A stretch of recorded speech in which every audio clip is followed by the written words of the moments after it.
વિદ્યાર્થીની બહેનો મજામાં ને બધા? આપણે કોરોનાની મહામારી વચ્ચે અત્યારે બધા ફસાયેલા છીએ. ન ગમવા છતાં પણ ફરજિયાત આપણે ઘરે રહેવું પડે છે. શાળાના વાતાવરણથી દૂર રહેવું પડે છે. ખરેખર મને પણ શાળા નથી ગમતી તમારા બધા વિના. છતાં પણ અત્યારે આપણે આ જે કંઈ આપણી આ જે ફરજ છે ઘરે રહીને એ પાલન કરવાનું છે. આ ફરજના ભાગરૂપે જ આપણે એક સરસ મજાનું દરેકે દરેક ધોરણનું વોટ્સઅપ ગ્રુપ બનાવી અને આપણે સરસ રીતે અભ્યાસક્રમ છેલ્લા 15 દિવસથી કરીએ છીએ.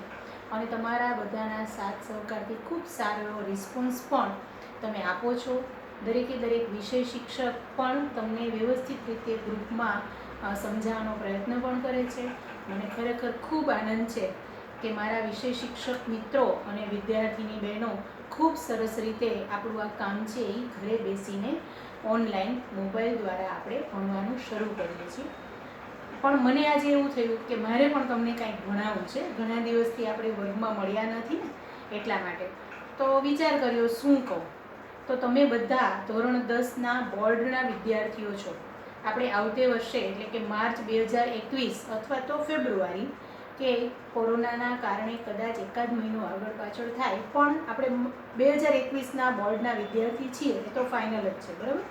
તો એ જે બોર્ડના વિદ્યાર્થીઓ માટેની જે બોર્ડની જે પેપર સ્ટાઇલ છે, ગુજરાત શિક્ષણ બોર્ડ દ્વારા તમારા પાઠ્ય પુસ્તકને અનુરૂપ જે અનુસૂચિ, એના પ્રકરણના જે કાંઈ માર્કિંગ છે એ અને કઈ રીતની એની પેપર સ્ટાઇલ છે એના વિશેની મારે તમને ચર્ચા કરવી છે. બે પ્રકારનું જૂથ હોય છે. આપણે આમ તો ધોરણ 10માં બોર્ડના 7 વિષય પણ 6 વિષય છે એ બોર્ડ લે છે અને એક વિષય આપણે શાળા કક્ષાએ લઈએ છીએ, બરાબર? એમાં ગુજરાતી, હિન્દી અથવા સંસ્કૃત અને અંગ્રેજી આ 3 ભાષા અને 3 શાસ્ત્ર એટલે ગણિતશાસ્ત્ર, વિજ્ઞાનશાસ્ત્ર અને સમાજશાસ્ત્ર અથવા તો સામાજિક વિજ્ઞાન અને વિજ્ઞાન. તો મારે આજે તમારે જે વિદ્યાર્થી જે મિત્રો છે એ જે ખરેખર જેમાં મુશ્કેલી અનુભવે છે અને બોર્ડના રિઝલ્ટને સૌથી વધુ અસર કરતા આ 3 વિષયો ગણિત, વિજ્ઞાન અને સામાજિક વિજ્ઞાનને કારણે વિદ્યાર્થીઓ થોડા નાસીપાસ થાય છે, રિઝલ્ટમાં કદાચ એને પોઝિટિવ નથી મળતું. તો મારે આજે તમારી સાથે આ 3 સબ્જેક્ટની ગુજરાત શિક્ષણ બોર્ડની જે અનુસૂચિ છે એ પ્રમાણેની બ્લુ પ્રિન્ટ આધારિત તમારી સાથે થોડી વાત કરવી છે. તો બેનું મેં થોડુંક આમાં એનાલિસિસ પણ કર્યું છે અને એ પણ હું તમને આમાં બતાવીશ. મેથ્સ, સાયન્સ અને સોશિયલ સાયન્સ ત્રણેયની જે પેપર સ્ટાઇલ છે એ ઓલમોસ્ટ સરખી છે. 3 સબ્જેક્ટમાં આમ તો દરેકે દરેક સબ્જેક્ટમાં આપણા કુલ 80 ગુણનું પેપર હોય છે.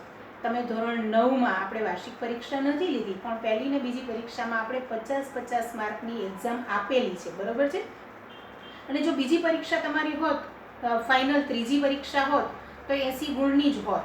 પણ હવે પછી તમે બોર્ડના વિદ્યાર્થી છો એટલે આવનારા દિવસોમાં તમે જે કંઈ પરીક્ષા આપશો, શાળાકીય પરીક્ષા હોય કે બોર્ડની પરીક્ષા હોય, 80 માર્કની આપવાની રહેશે, બરાબર? તો 80 માર્કનું આજે 3 વિષય ખાસ મેં તમને કહ્યા. ગણિત એટલે બધા વિષયની 80 માર્કની જ પેપર હોય છે તમારા. પણ આપણે આજે જે બ્લુ પ્રિન્ટની જે વાત કરવાની છે, બ્લુ પ્રિન્ટ મતલબ કે જે તે વિષયને ધ્યાનમાં રાખીને પ્રકરણના ભાર ઉપરથી એનું પેપર સેટ થાય અને પેપર સેટ માટેની જે આખી એક રૂપરેખા હોય એને બ્લુ પ્રિન્ટ કહેવાય, બરાબર? દરેકે દરેક વિષયનું. તો એ બ્લુ પ્રિન્ટ પ્રમાણે તમારે 80 ગુણના પેપરમાં સેક્શન A એટલે ટૂંકા પ્રશ્નો કે જેમાં એક વાક્યનો જવાબ હોય, કોઈ ખાલી જગ્યા હોય, ખરા ખોટા હોય, જોડકા હોય અથવા તો બહુ વિકલ્પ હોય કે 4 વિકલ્પ આપ્યા છે ABCD, એમાંથી તમારે એક સિલેક્ટ કરવાનું હોય. તેવા 16 પ્રશ્નો હશે.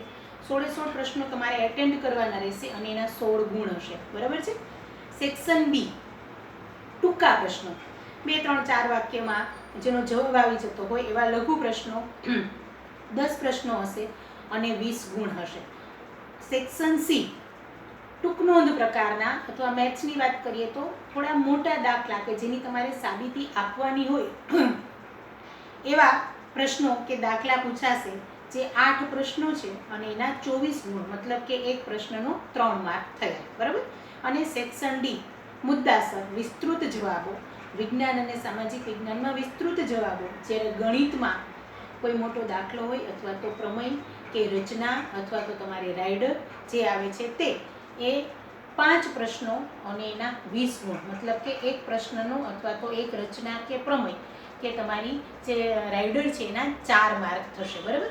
સેક્શન બી, સેક્શન સી અને સેક્શન ડી ત્રણે ત્રણમાં આંતરિક વિકલ્પો હશે. આંતરિક વિકલ્પોનો મતલબ શું થાય?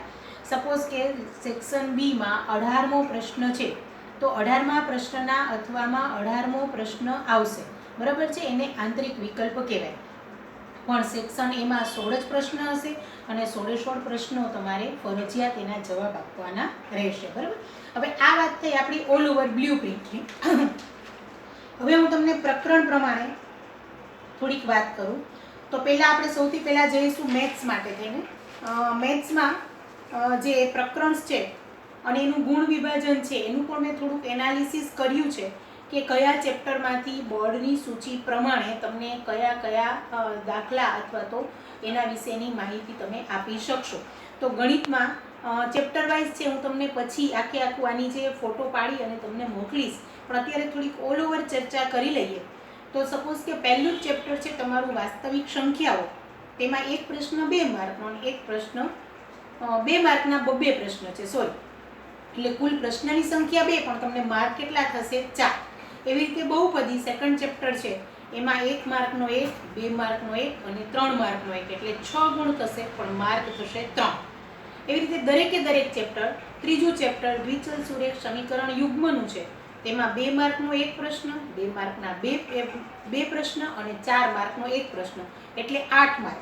એટલે વિદ્યાર્થીની બહેનો વિચારો કે ચેપ્ટર 3 તમારા માટે કેટલું અગત્યનું છે, કારણ કે એક ચેપ્ટર તમે કમ્પ્લીટ વ્યવસ્થિત રીતે કરી લો તો તમને એમાં 8 માર્ક એમાંથી ચોક્કસ આવે, બરાબર છે. અને 4 માર્કનો એક આખો દાખલો તમે સરસ રીતે દ્વિચલ સુરેખ સમીકરણ યુગ્મનો કરો તો સરસ રીતે તમને એમાંથી માર્ક્સ પ્રાપ્ત થાય.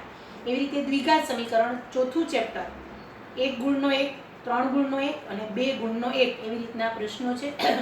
કુલ ગુણ 6, પ્રશ્ન સંખ્યા 3. સમાંતર શ્રેણી પાંચમું ચેપ્ટર, 1 માર્કનો 1, 3 માર્કનો 1. ત્રિકોણ છઠ્ઠું ચેપ્ટર, ખૂબ અગત્યનું, કારણ કે 2 માર્કનો 1 પ્રશ્ન અથવા તો દાખલો અને 4 માર્કનો 1 દાખલો, એટલે ગુણ 6 છે, પ્રશ્ન તમને 2 જ છે, એટલે અગેન પાછો 4 માર્કવાળો પ્રશ્ન આવ્યો. સાતમું ચેપ્ટર યામભૂમિતિ, 1 માર્કનો 1 પ્રશ્ન અને 3 માર્કનો 1 પ્રશ્ન. ત્રિકોણમિતિ પરિચય, આમાં તો થોડું બહુ છૂટું છે. જો 1 માર્કનો 1 પ્રશ્ન, વળી પાછો 1 માર્કનો 1 પ્રશ્ન, 2 માર્કના 2 પ્રશ્ન, એટલે ટોટલ ગુણ થશે 6 અને પ્રશ્નની સંખ્યા થશે 4. હવે 9મું ચેપ્ટર ત્રિકોણના ઉપયોગ, એમાં અંતર ઊંચાઈના કે જે કંઈ તમારા રાઇડર કે જે આવતું હોય એમાં 4 માર્કનો એક જ પ્રશ્ન પૂછાય છે. મતલબ કે તમારે આખા ચેપ્ટરમાંથી માત્ર 4 માર્કને લગતા જે કાંઈ દાખલા, પ્રમેય કે રાઇડર્સ છે એ જ તમે તૈયાર કરો તો તમને 4 માર્ક પૂરેપૂરા એમાંથી મળી શકે. એવી જ રીતે વર્તુળની વાત કરી તો 2 માર્કનો 1, 3 માર્કનો 1 ને 1 માર્કનો 1 પ્રશ્ન. અગેન રચનામાં ફરી પાછી રચના આપણને બધાને ખબર છે, તમે 9મા ધોરણમાં પણ ભણી ગયા છો, 10મામાં પણ તમે ભણશો, બરાબર. અત્યારે પણ થોડી આપણે ગ્રુપમાં વાત કરીએ છીએ, પણ રચના છે કે રાઇડર્સ છે એ આપણે ક્લાસ વર્કમાં વધારે સારી રીતે સમજાવી શકાય, એટલે આપણે સ્કૂલે મળશું ત્યારે વધારે ક્લિયર કરીશું. પણ અત્યારે પણ તમને જે મળે છે મેસેજ ગ્રુપમાં, હોમવર્ક કે જે મળે છે એના પર બરોબર ફોકસ કરો. 4 માર્ક એક જ પ્રશ્ન 11મા ચેપ્ટરનો. 12મું ચેપ્ટર વર્તુળ સંબંધિત ક્ષેત્ર છે, એમાં 3 માર્કનો 1 અને 1 માર્કનો 1.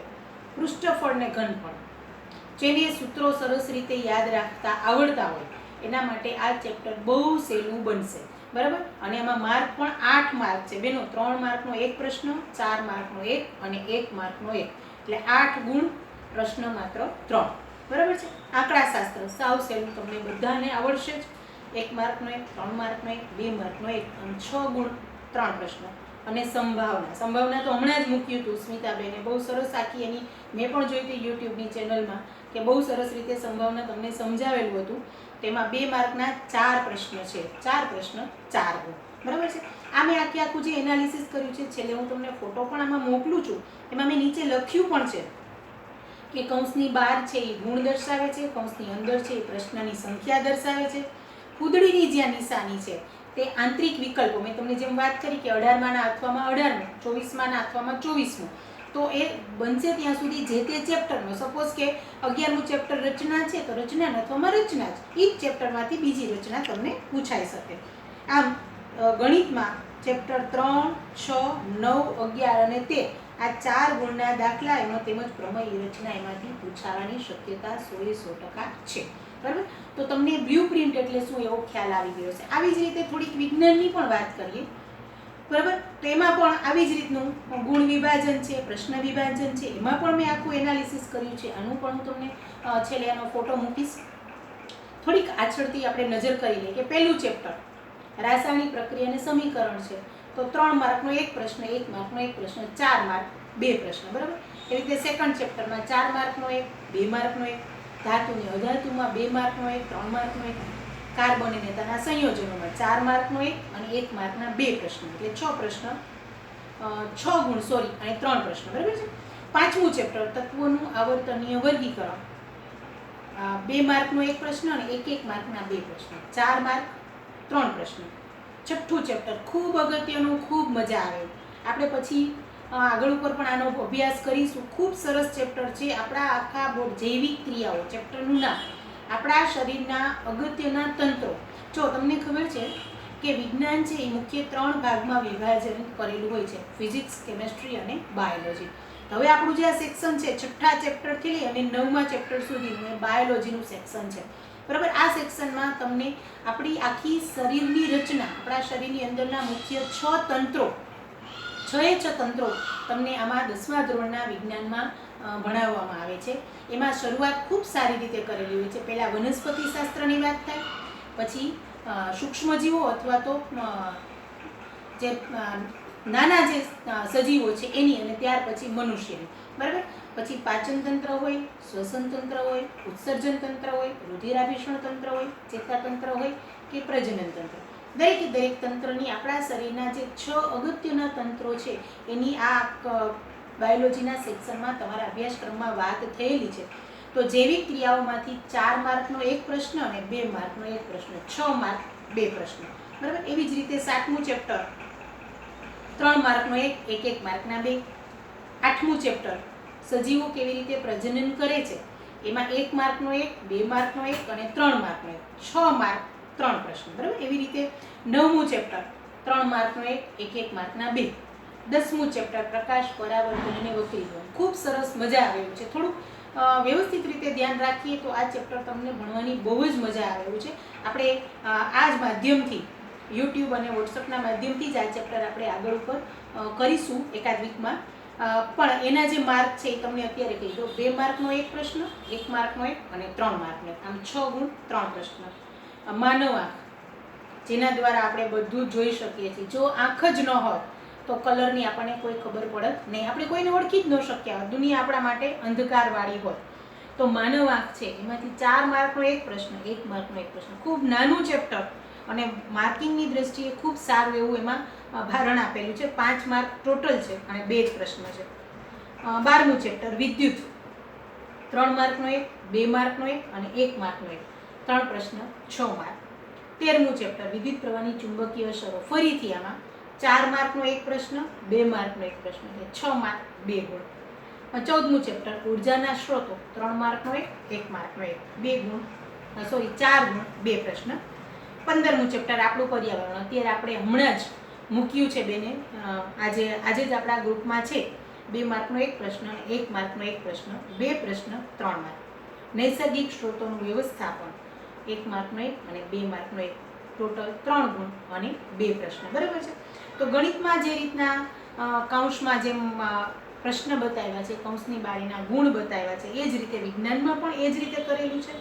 ખાસ 4 ગુણના પ્રશ્નો છે, 2, 4, 6, 11 અને 13 ચેપ્ટરમાંથી 4 ગુણના પ્રશ્નો પૂછવામાં આવશે. બરાબર છે બેન. આ તમને હું એટલા માટે કહું છું કે 4 ગુણના જે પ્રશ્નો છે ને બહુ અગત્યના છે. તમે વિચાર કરો કે ટોટલ આપણી પેપર સ્ટાઇલમાં ભારાંક છે 20 માર્કનો, 4 ગુણવાળા પ્રશ્નો. તમે 5 પ્રશ્ન લખો, તમને 20 માર્ક મળે. 16 માર્કના જે પ્રશ્નો છે એમાંથી તમે કરો એટલે ઇઝીલી તમે પાસિંગ સુધી તો બહુ સરળતાથી પહોંચી જાઓ કોઈ પણ સબ્જેક્ટમાં. ત્રીજો સબ્જેક્ટ આપણે લઈએ છીએ સામાજિક વિજ્ઞાન. બરાબર. એ પણ બોર્ડ ગુજરાત માધ્યમિક શિક્ષણ બોર્ડ છે એની અનુસૂચિ પ્રમાણે જ છે, એની પણ આ જ રીતની છે. પણ આ વિષય છે એમાં ચેપ્ટર ઝાઝા છે, 21 ચેપ્ટર છે, એટલે વિશે જ સામાન્ય વાત કરી દઉં તમને. પહેલું ચેપ્ટર, એમાં 1 માર્કનો 1, 2 માર્કનો 1, 3 ગુણ 2 પ્રશ્ન. 2 માર્ક. બીજું ચેપ્ટર 2 માર્કનો 1, 1 માર્કનો 1, 3 ગુણ 2 માર્ક. બરાબર. તો આ રીતના આખું છે. આમાં હું તમને બધી ફરીથી વાત નથી કરતી, કારણ કે ગણિત અને વિજ્ઞાનનું જેમ છે એમ જ સામાજિક વિજ્ઞાનનું છે. આની પણ મેં રૂપરેખા તૈયાર કરી છે, એનો પણ ફોટો હું તમને મૂકું છું છેલ્લે. બરાબર. પણ અત્યારે આપણે ખાલી આની વાત કરીએ, ગણિત વિજ્ઞાનની જે રીતે વાત કરી છે એ જ રીતના આ છે. આમાં એક જુદું છે. સામાજિક વિજ્ઞાન હોય એટલે એમાં પેલું નકશા આવે. બરાબર. તો નકશાનો એક આખો 4 માર્કનો એક પ્રશ્ન નકશામાં છે, અને એના ચેપ્ટર પણ નક્કી છે. વિચાર કરો કેટલું સરળ પડે. ચેપ્ટર 9, ચેપ્ટર 10, ચેપ્ટર 13 અને ચેપ્ટર 14. આ 4 જ ચેપ્ટરમાંથી દરેક ચેપ્ટરમાંથી નકશા પૂર્તિનો એક પ્રશ્ન તમને પૂછાશે.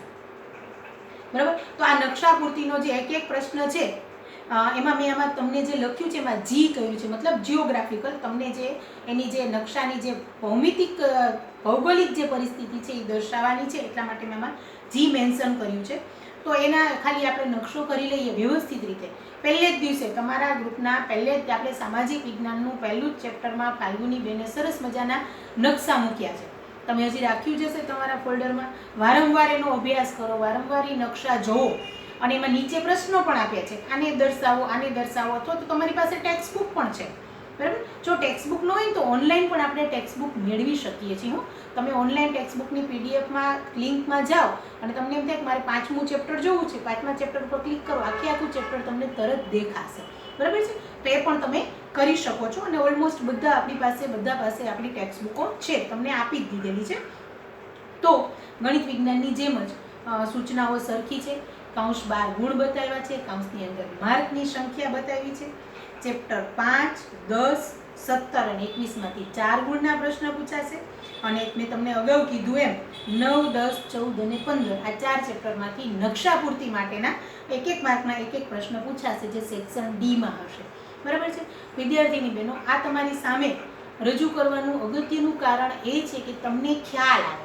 આ તમે રાખજો, હું ફોટા મોકલીશ ગ્રુપમાં અલગથી કે કેવી રીતના તમારે તૈયારી કરવી. સપોઝ કે તમને આજે 15મું ચેપ્ટર મૂક્યું છે વિજ્ઞાનનું, તો એનું માર્કિંગ કેટલું છે, એમાંથી શું પૂછાઈ શકે એમ છે. તમારી પાસે ટેક્સ્ટ બુક પણ છે, તો ટેક્સ્ટ બુકના સ્વાધ્યાયના પ્રશ્ન કરો, અને સાથે જે તમને નીચે લિંકની નીચે જે પ્રશ્નો આપે છે સર કે મેડમ, તો એને પણ તમે રિફર કરો.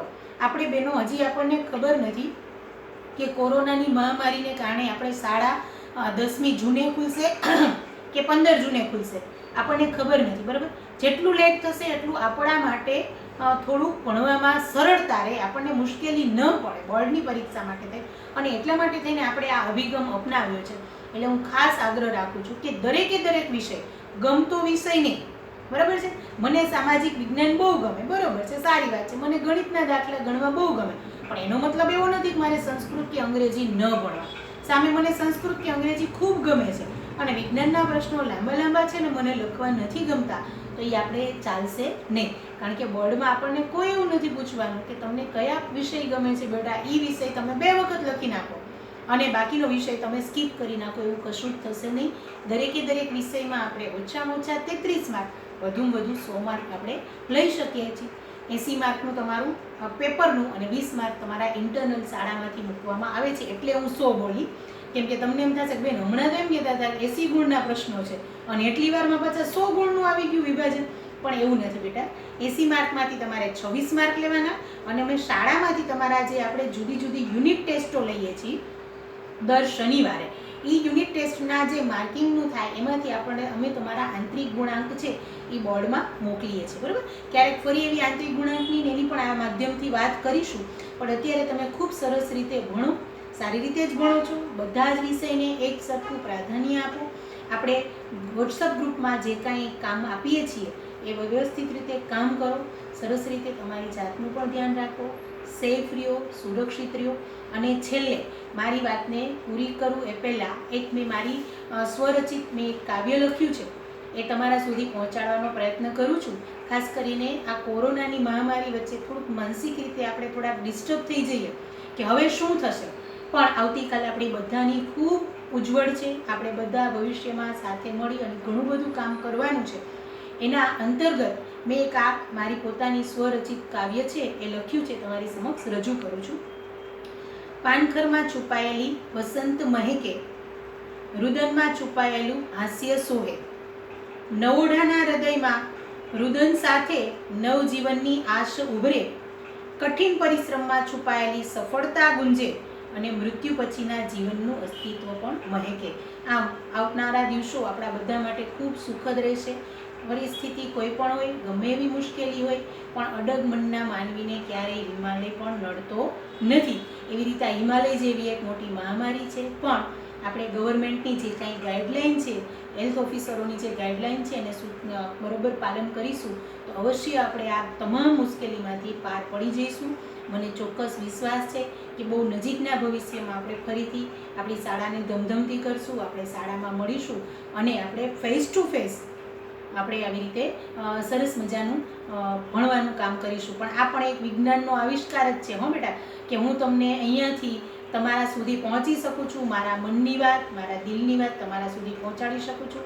તમે પણ પહોંચાડી શકો છો. મને ખૂબ ગમે છે. ઘણી બધી વિદ્યાર્થીની બહેનો ગમે ત્યારે ફોન કરીને પૂછે છે કે મેડમ આમાં શું કરવાનું છે. મેસેજ તો કરો જ છો, સાથે સાથે ફોન પણ કરો છો. તમારા બધાના ફોન ગમે ત્યારે આવકાર્ય છે, ગમે ત્યારે મને પૂછી શકો છો, કોલ કરી શકો છો. હું તમારા માટે દરેક સમયે અવેલેબલ છું. ગમે ત્યારે તમને કાંઈ પણ કામ હોય, કાંઈ પણ મુશ્કેલી હોય, તો તમારા સામાજિક જીવનને લગતી પણ કોઈ પણ મુશ્કેલી હોય તો અવશ્ય મારો સંપર્ક સાધજો. મારાથી થતા એ બધા જ પ્રયત્નો કરી હું તમારા પ્રશ્નો સોલ્વ કરવાનો પ્રયત્ન કરીશ. ઓકે, ટેક કેર, ભણજો, સ્વસ્થ રહેજો અને ખૂબ ઝડપથી આપણે મળીશું. Okay, by.